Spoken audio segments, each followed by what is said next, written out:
তুমি আছো হৃদয়ের গভীরে, বলবো তোমায় বলো কি করে। তুমি আছো হৃদয়ের গভীরে, বলবো তোমায় বলো কি করে।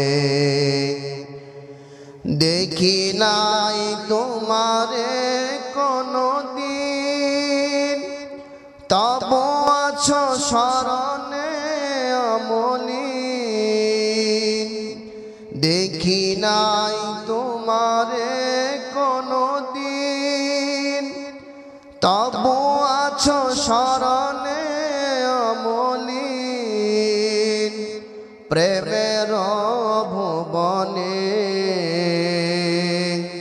তোমারি বিরহ ব্যথায়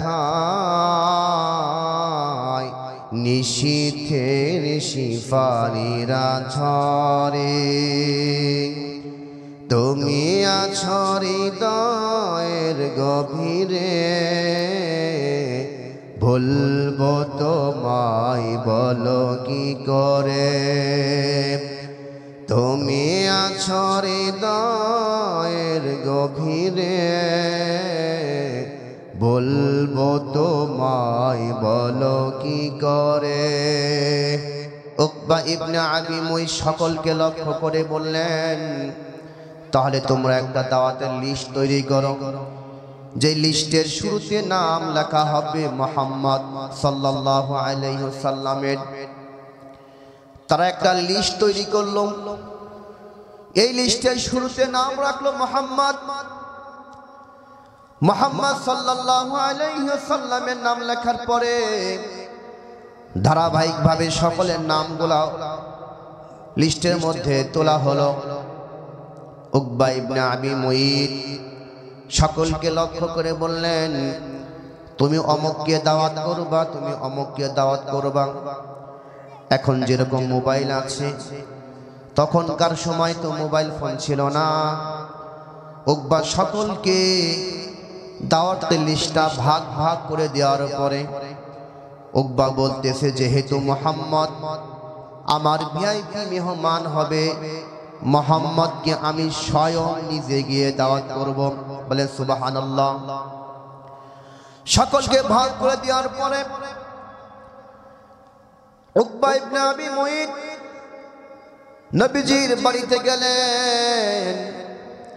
নবীজি বাড়িতে গিয়ে দরজা নক করলেন। ঘর থেকে নবীজি বের হয়ে আসলেন, দেখলেন উকবা ইবনে আবি মুইত বারান্দায় দাঁড়ানো। নবীজি বললেন, উকবা তুমি এখানে কেন? উকবা বলে উঠল, গো নবী, ওগো মুহাম্মদ, আমার বাড়িতে আগামীকাল দাওয়াতের আয়োজন করা হয়েছে। ওগো মুহাম্মদ, তোমাকে আমি দাওয়াত করতে এসেছি, তুমি দাওয়াত কে কবুল করে নাও।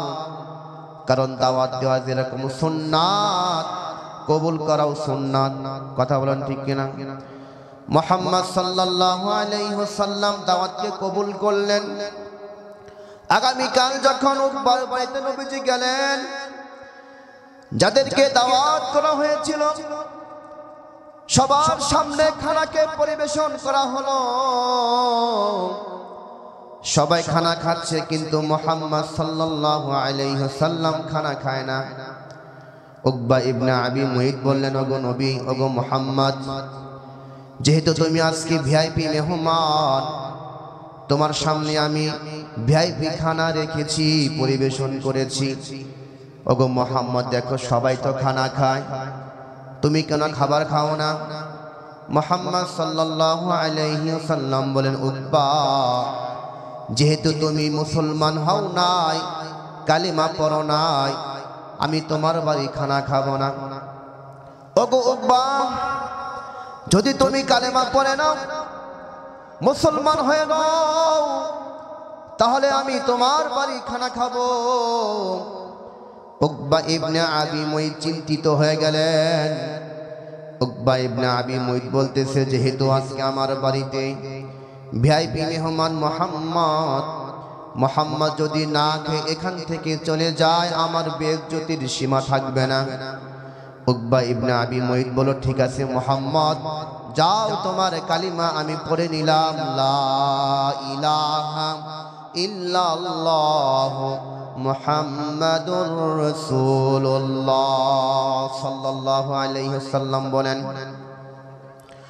উকবা ইবনে আবি মুইত যখন কালিমা পড়ে নিল, নবীজি খানা খাইলেন। উকবা যে কালেমা পড়ে মুসলমান হয়েছে এই কথাটা গড়াইতে গড়াইতে উকবার বন্ধু উবাই ইবনে খালফের কর্ণকহরে পৌঁছিয়েছে। দেখবেন ভালো মানুষ দুষ্ট বন্ধুর খপ্পরে পড়ে অনেক সময় খারাপ হয়ে যায়, নাকি বলেন? অনেক সময় টুপিওয়ালা টুপি হারিয়ে যায়, দাড়িওয়ালা দাড়িও হারায় যায়, নামাজি ব্যক্তি নামাজও হারায় যায়, নাকি বলেন? ভালো মানুষ খারাপ মানুষের সঙ্গে বন্ধুত্ব রাখার কারণে ভালো যেই তার গুণগুলা ছিল এই গুণগুলা হারায় যায়। উকবা ইবনে আবি মুইত সে যেহেতু কালেমা পড়েছে, উবাই ইবনে খালফের কাছে যখন পৌঁছায় গেল, তার বন্ধু উকবা মুহাম্মদ সাল্লাল্লাহু আলাইহি ওয়াসাল্লামের কালেমা পড়েছে। উবাই ইবনে খালফ উকবার বাড়িতে এসেছে, বলে, উকবা তুমি নাকি মুহাম্মাদের কালেমা পড়েছো? উকবা বলতেছে, হ্যাঁ বন্ধু, আমি মুহাম্মাদের কালেমা পড়েছি। উবাই ইবনে খালফ বলতেছে, উকবা যেহেতু আমি আর তুমি ছোটবেলা থেকে একসঙ্গে বড় হয়েছি, যে মক্কার ভিতরে মুহাম্মদও থাকে আমিও থাকি, মুহাম্মাদের কালেমা তুমি পড়ে নিয়েছো, এ উকবা যাও, আজ থেকে তোমার সঙ্গে আর আমার বন্ধুত্ব থাকবে না। উকবা বলেছে, হে উবাই, তুমি আর আমি ছোট কাল থেকে একসঙ্গে বড় হয়েছি, ওগো উবাই তোমার সঙ্গে আমার বন্ধুত্ব টিকে থাকুক আমি চাই। উবাই বলেছে, না উকবা, যেহেতু তুমি মুহাম্মাদের কালেমা পড়ে নিয়েছো, আজ থেকে তোমার সঙ্গে আর আমার বন্ধুত্ব থাকবে না। উকবা বলছে, বন্ধু তাহলে কি করতে হবে যেটা করার কারণে তোমার সঙ্গে আমার বন্ধুত্ব টিকে থাকবে? উবাই ইবনে খালফ উকবাকে বলল, যে মুহাম্মাদের কালেমা তুমি জিহ্বা নারায়া নারায়া কালেমা পড়ছো, এই জিহ্বা নারায়া নারায়া মুহাম্মাদের কালেমা বাদ দিতে হবে। উবাই ইবনে খালফ উকবাকে বলার পরে উকবা বলছে, ঠিক আছে বন্ধু, আমি আজ থেকে মুহাম্মাদের কালেমা বাদ দিয়ে দিলাম। বলে, নাউযুবিল্লাহ। উবাই ইবনে খালফ বলেছে, বন্ধু যখন তুমি কালেমা পড়েছিলে তখন তুমি জনসম্মুখে কালেমা পড়েছিলে, তোমাকে জনসম্মুখে দাঁড়িয়ে তোমাকে বলতে হবে আজ থেকে আমি আর মুহাম্মাদের কালেমা রাখবো না, বাদ দিয়ে দেব। তোমাকে আরেকটা শর্ত পালন করতে হবে, সেটা হলো যে জিহ্বা নারায়া নারায়া মুহাম্মাদের কালেমা পড়েছো, তুমি এই জিহ্বা নারায়া নারায়া কালেমা বাদ দিতে হবে, তারপরে মুখে থুতু এনে মুহাম্মাদের চেহারায় তোমাকে নিক্ষেপ করতে হবে। বলে, নাউযুবিল্লাহ। যেই জিহ্বা নারায়া নারায়া মুহাম্মাদের কালেমা তুমি পড়েছো, সেই জিহ্বা নারায়া নারায়া কালেমা বাদ দিতে তো হবে, এরপরও মুখে থুতু এনে মুহাম্মাদের চেহারায় নিক্ষেপ করতে হবে। বলে, নাউযুবিল্লাহ। উবাই ইবনে খালফের খপ্পরে পড়ে উকবা ইবনে আবি মুইত সে তাই করলো। এদিক দিয়ে নবী করিম সাল্লাল্লাহু আলাইহি ওয়াসাল্লাম দারুন নাদওয়ায় সাহাবা একরামের সঙ্গে আলোচনা করতেছেন। এমন মুহূর্তের ভিতরে উবাই ইবনে খালফ এবং উকবা উভয় নবীজির কাছে আসতেছেন। হয়তো নবীজি বুঝতে পেরেছেন গতকাল উকবাকে আমি মুসলমান বানিয়েছি, ইসলাম ধর্ম আমি গ্রহণ করিয়েছি। সে কালেমা পড়েছে, জাহান্নাম থেকে বাঁচতে পেরেছে। আজকে হয়তো উবাই ইবনে খালফকেও মুসলমান বানাবার জন্য আমার কাছে নিয়ে আসতেছে। মুহাম্মদ সাল্লাল্লাহু আলাইহি ওয়াসাল্লামের চেহারা হাস্যোজ্জ্বল, কারণ নবীজি তো আলিমুল গায়ব নন, নবীজি তো অদৃশ্যের খবর জানে না। মুহাম্মদ সাল্লাল্লাহু আলাইহি ওয়াসাল্লাম যখন দেখলেন উকবা ইবনে আবি মুঈত এবং উবাই ইবনে খালফ উভয়ই নবীর কাছে আসতেছে, নবীজি তাদের সম্মানে দাঁড়িয়ে গেলেন এবং সামনে হাঁটা শুরু করলেন। যখন উকবা ইবনে আবি মুঈত উবাই ইবনে খালফ নবীদের সামনাসামনি হয়ে গেল, উবাইয়ের কথা অনুযায়ী উকবা ইবনে আবি মুঈত নবীদের একেবারে কাছাকাছি হয়ে যাওয়ার পরে মুখ থেকে থুতু এনে মুহাম্মদ সাল্লাল্লাহু আলাইহি ওয়াসাল্লামের চেহারায় নিক্ষেপ করলো। বলেন নাউযু বিল্লাহ। নবীজির মুখে থুতু নিক্ষেপ করলো আর বলতেছে, মুহাম্মদ আজ থেকে তোমার কালেমা আমি বাদ দিয়ে দিলাম। বলেন নাউযু বিল্লাহ। এমন একটা চেহারায় থুতু নিক্ষেপ করলাম, এত দামি চেহারায় থুতু নিক্ষেপ করছে, যেই দামি চেহারা আল্লাহ তাআলা জান্নাতেও তৈরি করা নাই। বলে সুবহানাল্লাহ। এত দামি চেহারায় উকবা থুতু নিক্ষেপ করছে, যেই দামি চেহারা আল্লাহ তাআলা দুনিয়ার কাউকে এরকম চেহারা দেয় নাই। বলে সুবহানাল্লাহ। এত সুন্দর চেহারা আল্লাহ পাক বিশ্বনবী জনাবে মুহাম্মদুর রাসূলুল্লাহ সাল্লাল্লাহু আলাইহি ওয়াসাল্লামকে দিয়েছিলেন। কিরকম চেহারা, কিরকম চেহারার মধ্যে আলো আল্লাহ পাক দিয়েছিলেন। মা আয়েশা সিদ্দিকা রাদিয়াল্লাহু তাআলা আনহা বলেন, একদিন আমার ঘরের ভিতরে একটি সুচ হারিয়ে গেল। ঘর অন্ধকার, অন্ধকারের ভিতরে আমি আমার হারানো সুচটা খুঁজে পাচ্ছি না। আমি সুচটা তালাশ করতেছি, হঠাৎ করে বিশ্বনবী জনাবে মুহাম্মদুর রাসূলুল্লাহ সাল্লাল্লাহু আলাইহি ওয়াসাল্লাম যখন ঘরের ভিতরে প্রবেশ করলেন, সঙ্গে সঙ্গে ঘর আলোকিত হয়ে গেল। বলেন সুবহানাল্লাহ। যে আলোর ভিতরে আমি আমার হারানো সুচটা খুঁজে পাইলাম। বলেন সুবহানাল্লাহ। এত সুন্দর চেহারা আল্লাহ পাক নবীকে দিয়েছিলেন। একদিন মা আয়েশা সিদ্দিকা রাদিয়াল্লাহু তাআলা আনহাকে প্রশ্ন করা হলো, মা আয়েশা, মিশরের মেয়েরা ইউসুফ আলাইহিস সালাতু ওয়াস সালামের চেহারা দেখে তারা তাদের হাতের আঙ্গুলি কেটে ফেলেছিল। প্রতি উত্তরে আয়েশা সিদ্দিকা রাদিয়াল্লাহু তাআলা আনহা বললেন, ওগো তোমরা শোনো, মিশরের মেয়েরা যদি আমার পয়গম্বর মুহাম্মদ সাল্লাল্লাহু আলাইহি সাল্লামকে দেখতো, তারা তো তাদের হাতের আঙ্গুলি কেটেছিল। আমার নবীজিকে দেখলে তারা তাদের অন্তরের যে কলিজা কেটে ফেলতো। বলেন সুবহানাল্লাহ। কলিজা কেটে ফেলতো। এত সুন্দর চেহারা আকৃতি আল্লাহ পাক নবীকে দিয়েছিলেন। বলেন সুবহানাল্লাহ। আমার ভাইরা, আল্লাহ পাক কত সুন্দর চেহারা দিয়েছিলেন। হালিমাতুস সাদিয়া রাদিয়াল্লাহু তাআলা আনহা একদিন মক্কায় গেলেন।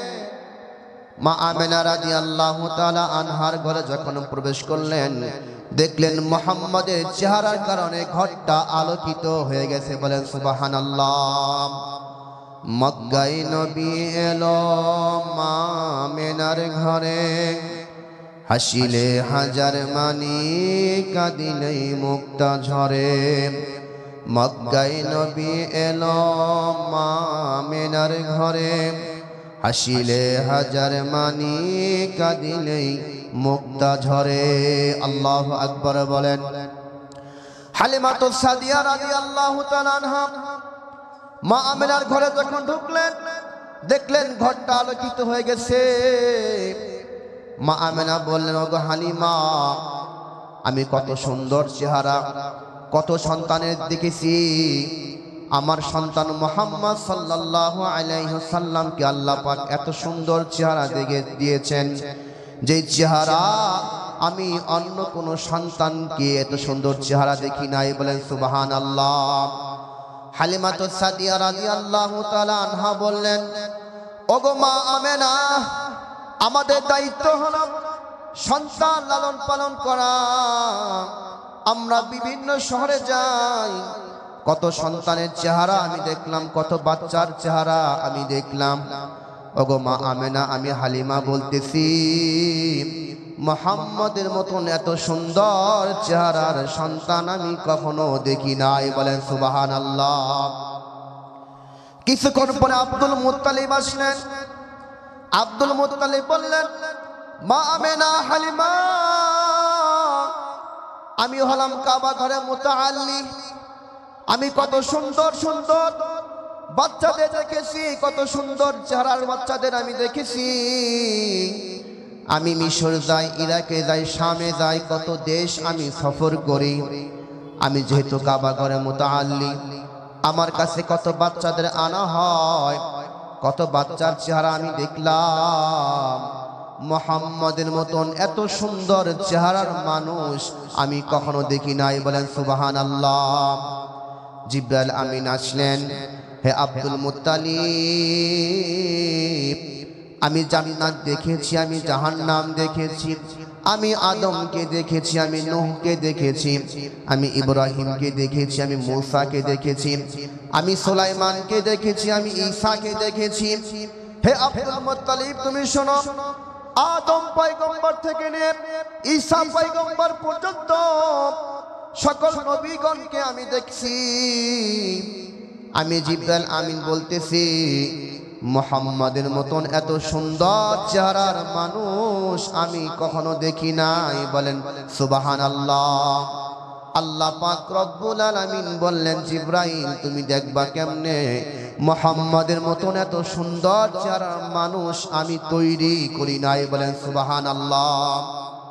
এত সুন্দর চেহারা আল্লাহ পাক রব্বুল আলামিন মুহাম্মদ সাল্লাল্লাহু আলাইহি ওয়াসাল্লামকে দিয়েছিলেন। বলেন সুবহানাল্লাহ।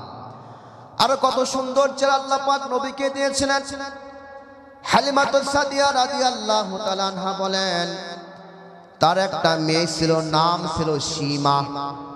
সীমার দায়িত্ব ছিল বকরিগুলো লালন পালন করা, মাঠে নিয়ে যাওয়া, মাঠ থেকে বাড়িতে নিয়ে আসা।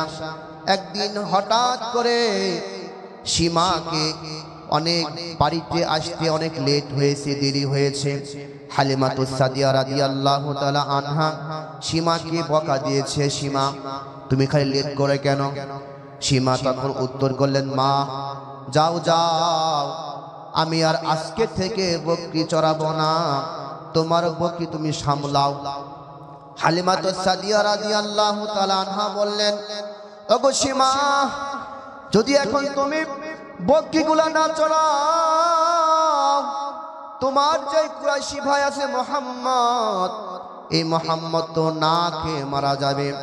সীমা কিন্তু মুহাম্মদ সাল্লাল্লাহু আলাইহি ওয়াসাল্লামকে খুব মহব্বত করত, খুব ভালোবাসতো, কারণ দুধ ভাই। কুরাইশি ভাই মুহাম্মদ যখন শুনছে কুরাইশি ভাই মুহাম্মদ না খেয়ে মারা যাবে,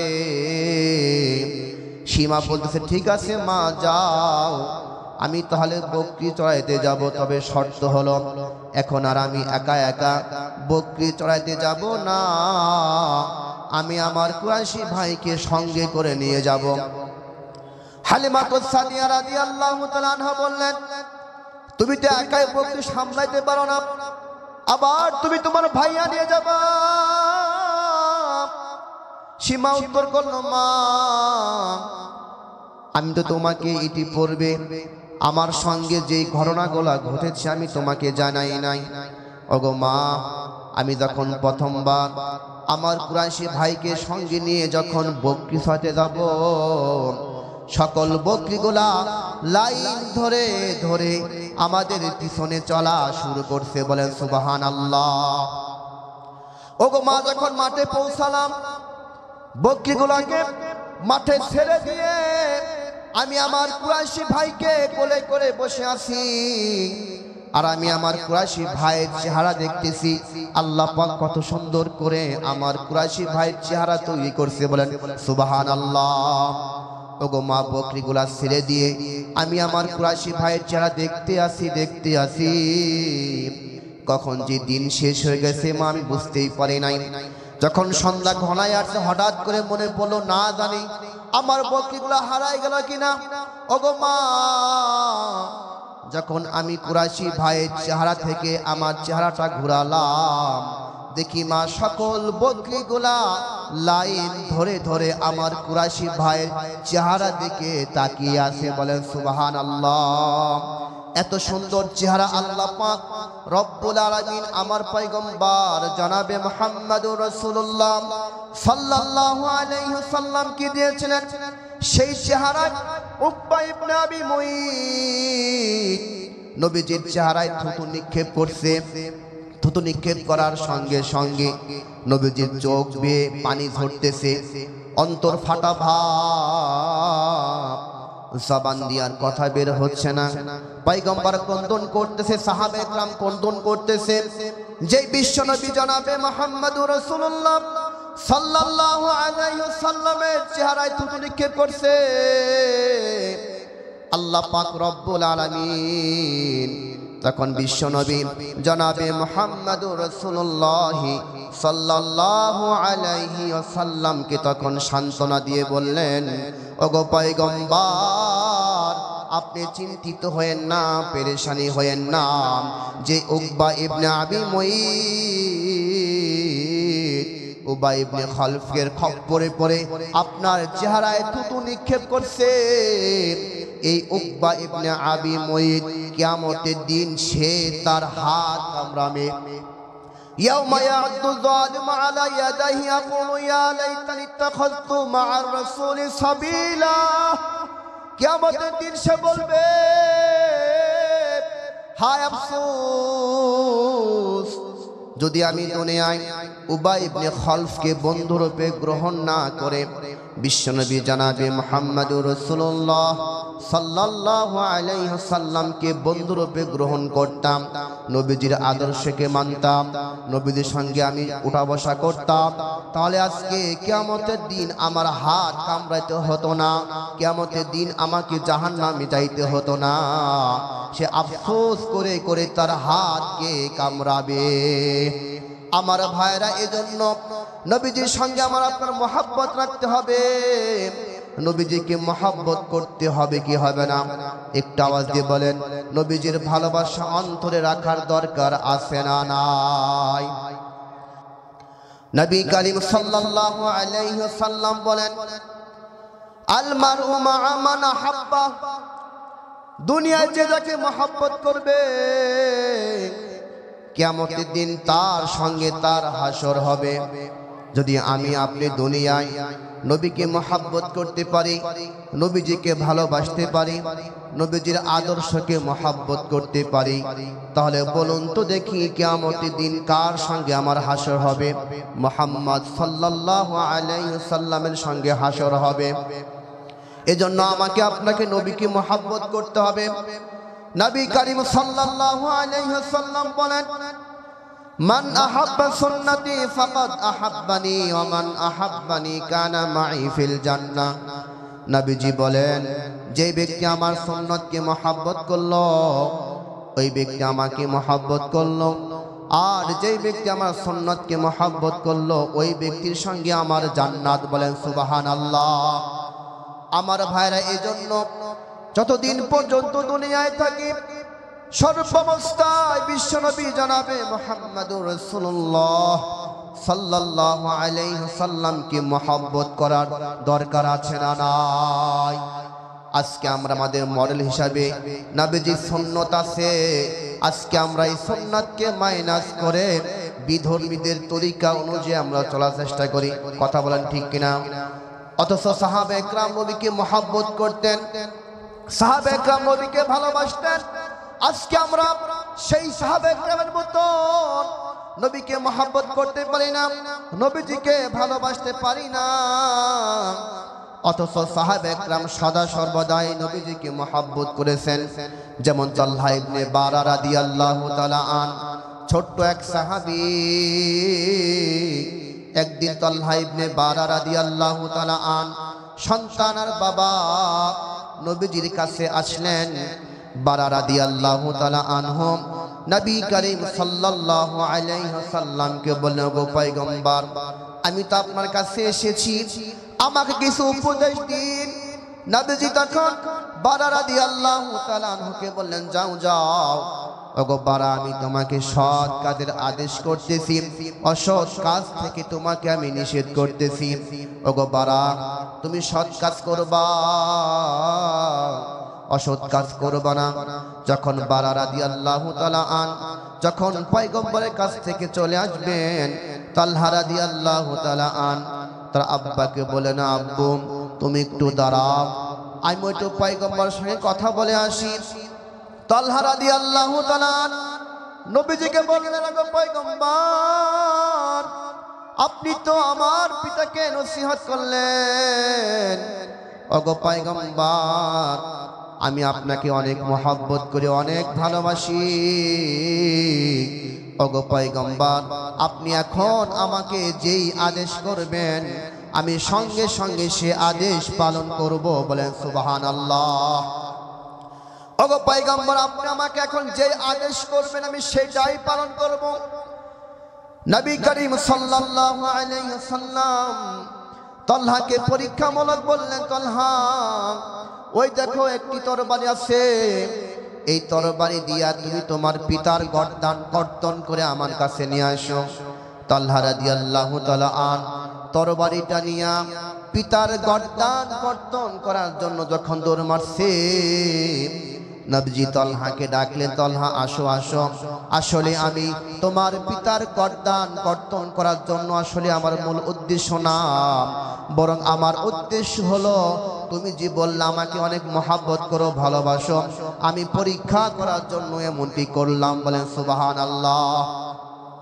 ওগো তালহা, আসো আসো, যাও, আমি তোমার পিতাকে যেরকম সৎ কাজের আদেশ করেছি অসৎ কাজ থেকে নিষেধ করেছি, ওগো তালহা যাও, বাসায় চলে যাও, তোমাকে আমি সৎ কাজের আদেশ করতেছি, অসৎ কাজ থেকে নিষেধ করতেছি।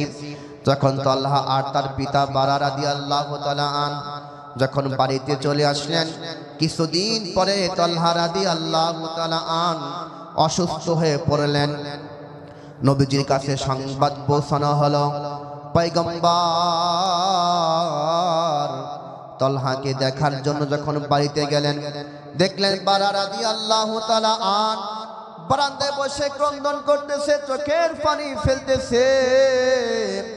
নবীজি বারাকে বলেন, বারা, এখন তালহার কি অবস্থা? বারা রাদিয়াল্লাহু তাআলা আন বলেন, ওগো পয়গম্বর, তালহার অবস্থা বেশি একটা ভালো না। নবীজি ঘরে প্রবেশ করলেন, তালহার জন্য দোয়া করলেন। দিন পরে তালহা মৃত্যুবরণ করলো। তালহার মৃত্যুর সংবাদ নবীজির কাছে পৌঁছানো হলো না। বারা রাদিয়াল্লাহু তাআলা আনহু তালহাকে সুন্দর করে গোসল করালেন, কাফন দাফন সম্পন্ন করে নবীজির কাছে সংবাদ পৌঁছানো হলো। নবীজি আসলেন, তালহার কবর জিয়ারত করলেন, বললেন, ওগো বারা, কি ব্যাপার? আমি না তোমাকে বলেছিলাম তালহা মৃত্যুবরণ করলেই মৃত্যুর সংবাদ আমার কাছে পৌঁছায়া দিবা? ওগো বারা, তুমি কেন মৃত্যুর সংবাদ পৌঁছাও নাই? বারা রাদিয়াল্লাহু তাআলা আনহু চোখের পানি ছেড়ে বলতেছে, ওগো পয়গম্বর, আপনি যখন বাড়ি থেকে গেলেন, তালহা রাদিয়াল্লাহু তাআলা আন আমাকে বলেন, আব্বু, আমি জানি নবীজি আমাকে অনেক মহব্বত করে, অনেক ভালোবাসে।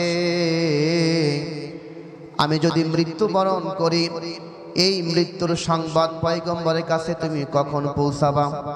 রাত্রের বেলায় মৃত্যুবরণ করলে এই মৃত্যুর সংবাদ পৌঁছাবা না, আর যদি দিনের বেলায় মৃত্যুবরণ করি তাহলে মৃত্যুর সংবাদ পৌঁছাবা।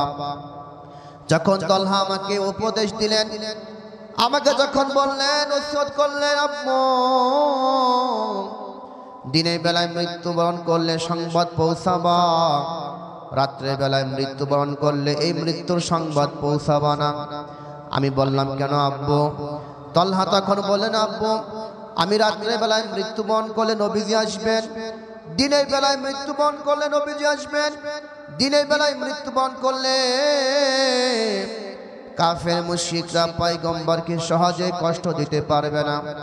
আর যদি আমি রাত্রের বেলায় মৃত্যুবরণ করি, যখন মৃত্যুর সংবাদ শুনে নবীজি আমাকে দেখার জন্য যখন আসবেন, জানাজার নামাজ পড়াবার জন্য যখন আসবেন, কাফের মুশরিকরা পয়গম্বরকে রাস্তায় পেলে কষ্ট দিবে, আমার পয়গম্বরকে আঘাত করবে, শরীরকে ক্ষতবিক্ষত করবে। আমি চাই না তলহার কারণে পয়গম্বর কষ্ট পাক। বলেন সুবহানাল্লাহ। সাহাবে একরাম কি পরিমাণ মুহাম্মদ সাল্লাল্লাহু আলাইহি ওয়াসাল্লামকে মহব্বত করেছেন, কি পরিমাণ ভালোবেসেছেন। কারণ পয়গম্বরকে তো অনেক সময় কষ্ট দেওয়া হয়েছে, যেরকম তায়েফের ময়দানে পয়গম্বরকে কষ্ট দেওয়া হয়েছে। পয়গম্বর শরীর থেকে ক্ষত, পয়গম্বরের শরীর থেকে রক্ত বের করা হয়েছে, শরীরটাকে ক্ষতবিক্ষত করা হয়েছে। তখন তায়েফের ময়দানে জিবরাইল আমিন বললেন, ওগো পয়গম্বর আপনি একটু বলুন, তায়েফবাসীকে দুই পাহাড়ের মাঝখানে এনে এদেরকে পিষে ফেলে দেওয়া হবে। তখন নবীজি বললেন, আল্লাহুম্মা হাদি কওমি ফাইন্নাহুম লা ইয়ালামুন।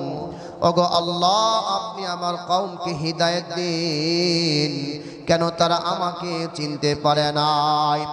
কারণ পয়গম্বরকে যেই পরিমাণ কষ্ট দেওয়া হয়েছে, সঙ্গে সঙ্গে পয়গম্বর তাদের জন্য বদদুয়া করে নাই। বলেন সুবহানাল্লাহ। কত ব্যথা কত ভাবে সয়েছ যে তুমি, তোমারই খুনে লাল তায়েফের ভূমি। কত ব্যথা কত ভাবে সয়েছ যে তুমি, তোমারই খুনে লাল তায়েফের ভূমি। ফেরেশতা এসে চাই শাস্তির হুকুম, লোহ মাখা মুহাম্মদ প্রাণেতে হসরত। হে আল্লাহ ক্ষমা করো এ তায়েফবাসী, হে আল্লাহ ক্ষমা করো এ তায়েফবাসী। এরা চিনেনি তো আমি যে মুহাম্মদ, হৃদয়ে মুহাম্মদ, চেতনায় মুহাম্মদ, জীবনে মুহাম্মদ, মরণে মুহাম্মদ। হৃদয়ে মুহাম্মদ, চেতনায় মুহাম্মদ, জীবনে মুহাম্মদ, মরণে মুহাম্মদ। সাহাবা একরাম পয়গম্বরকে মহব্বত করেছেন, ভালোবেসেছেন। যদি আমরা উম্মত হিসাবে দাবি করি, আমাকেও আপনাকে সদা সর্বদাই নবীজিকে মহব্বত করতে হবে। কথা বলেন ঠিক কিনা? নবী করিম সাল্লাল্লাহু আলাইহি ওয়াসাল্লাম বলেন, লা ইউমিনু আহাদুকুম হাত্তা আকুনা আহাব্বা ইলাইহি মিন ওয়ালিদিহি ওয়া ওয়ালাদিহি ওয়ান নাসি আজমাইন। নবীজি বলেন, তোমরা অতক্ষণ পর্যন্ত ঈমানদার হতে পারবা না যতক্ষণ না তোমরা বিশ্বনবী জনাবে মুহাম্মদুর রাসূলুল্লাহ সাল্লাল্লাহু আলাইহি ওয়াসাল্লামকে তোমাদের আব্বা আম্মা ভাই বিরাদার পাড়া প্রতিবেশী আত্মীয় স্বজন সকলের থেকে বেশি মুহাম্মদকে মহব্বত না করবা, তোমরা ঈমানদার হতে পারবা না। ঈমানদার হতে গেলেও নবীজিকে মহব্বত করতে হবে, নবীজির সুন্নাতকে ভালোবাসতে হবে। আজকে তো আমরা সেই পয়গম্বরকে মহব্বত করতে পারি না, পয়গম্বরকে ভালোবাসতে পারি না। সম্মানিত হাজিরিন, এজন্য আমরা সব সময় চেষ্টা করব নবীজিকে মহব্বত করা। ইনশাআল্লাহ আমরা ঘুমাবো নবীজি সুন্নত তরিকা, আমরা কথা বলবো নবীজি সুন্নত তরিকায়, আমরা চলাফেরা করব নবীজি সুন্নত তরিকায়, আমরা নামাজ পড়বো, খানা খাবো, ঘুম থেকে উঠা থেকে নিয়ে ঘুমানোর আগ মুহূর্ত পর্যন্ত প্রত্যেকটা কাজ করতে হবে কার তরিকায়? একটা আওয়াজ দিয়ে বলেন বিশ্বনবী জানাবে মুহাম্মদুর রাসূলুল্লাহ সাল্লাল্লাহু আলাইহি ওয়াসাল্লাম। তাই নবীজি বলেন মান আহাব্বা সুন্নতি ফাকাদ আহাব্বানি ওয়া মান আহাব্বানি কানা মাই ফিল জান্নাহ। যেই ব্যক্তি আমার সুন্নাতকে মহব্বত করলো ওই ব্যক্তি আমাকেই মহব্বত করলো, আর যেই ব্যক্তি আমাকে মহব্বত করলো তার সঙ্গে আমার জান্নাত। বলে সুবহানাল্লাহ।